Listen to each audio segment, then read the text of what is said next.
the noble rarely appear. Xiefeng. Translation edited by Jiejing.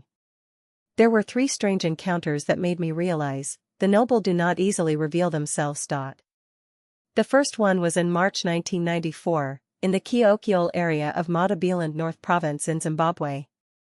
It was a quiet day, and I was driving my pickup truck along an abandoned path, venturing deeper into the jungle.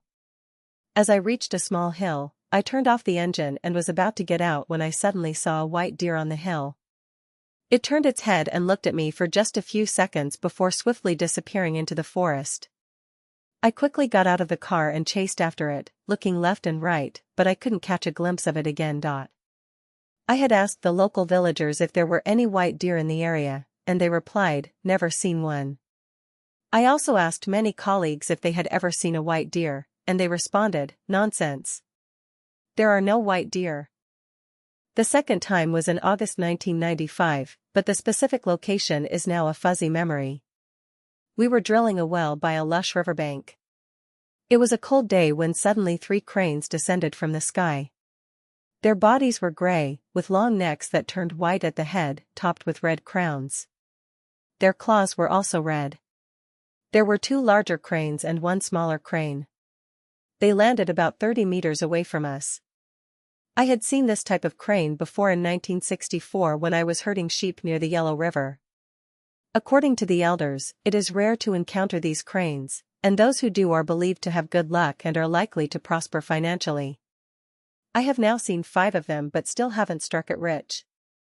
At that time, there were 2 Zimbabwean people who witnessed these 3 cranes with me. I asked them, do you often see this type of crane? They replied, this is actually the first time we've seen this kind of crane. The third time was on a day in February 2003.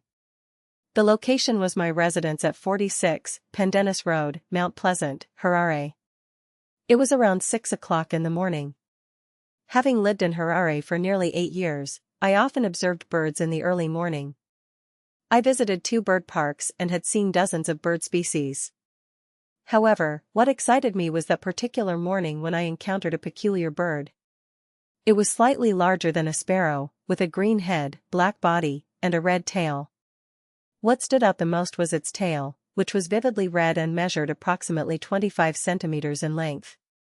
It perched among the treetops for only about 10 seconds before flying away. The white deer, cranes, and exotic bird, what do they signify? They signify that the noble do not easily reveal themselves. This leads me to think of the Emperor of Japan, who seldom appears in public because of their nobility. Diamonds are hard to find because they are precious. Reclusive hermits in the mountains do not easily emerge because of their nobility. Some households keep their extraordinary treasures hidden from the market because of their value. This leads me to the realization that anything that is esteemed, rare, and of infinite value is not easily found. This leads me to ponder, how many rare and precious things are yet undiscovered in this universe, in this world? How many wise and enlightened sages and immortals are hidden, like dragons and tigers lying in wait? Truly, the mysteries are boundless. Wise ministers choose their lord, while virtuous birds select their tree for perching. Tigers do not descend upon plains, and horses do not venture deep into mountains. The phoenix does not land in a place devoid of treasures, and immortals do not associate with ordinary people. Blinded by a single leaf, one cannot see Mount Tai, and without destiny, it is difficult for a person to encounter extraordinary experiences. Indeed, the noble do not easily reveal themselves, and those who readily display themselves are not truly noble.